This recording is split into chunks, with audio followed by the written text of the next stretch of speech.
तर पब्लिक, तुम्ही म्हणताल आता एवढ्या मोठ्या बघुल्यात काय हिचतंय, त्याच्यासाठी व्लॉग पूर्ण बघा. तर कसं काय पब्लिक, मी तुमचा लाडका एसडी. तर आमच्या वाडीत होती आज जत्रा, आणि 1 नाही 2 नाही 3 नाही तब्बल 4 जत्रा होत्या. त्याच्यामुळे आज मटणाला सुट्टी नव्हती. दाबून मटण खायचं होतं आज. चेहरा तर चांगला आहे तुझा. आणि ह्या गँग वरनं मला एकच गोष्ट आठवली. त्या दिवशी नान्यानं फक्त एकच बकासूर जेवताना पाहिला, पण अजून 2-3 बकासूर बाजूला जेवत होते ना.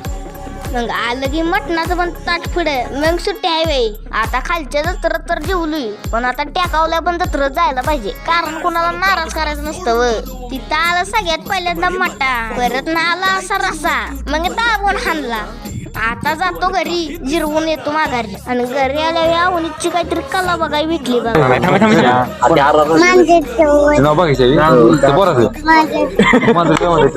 आणि मटण आहे म्हणल्यावर इकडे माणसं मागं सरतील, ह्या बाया मागं सरूनच काम चाललेलं इकडे तर. आणि आपण मागवलेलं एक पार्सल, त्यात होता मोस्ट्रॅकचा ओशन फेस वॉश. ह्या फेस वॉश मध्ये सिलिकेट ऍसिड असतं. जर तुमचा चेहरा ऑइली असेल किंवा तुमच्या चेहऱ्यावर जर पिंपल येत असतील तर हे घालवायचं काम करतं. आणि हे जर 2 घेतले फेस वॉश तर एक फेस वॉश 125 रुपयालाच पडतो. ह्या प्रोडक्टची लिंक मी माझ्या कमेंट बॉक्स मध्ये दिलेलीच आहे.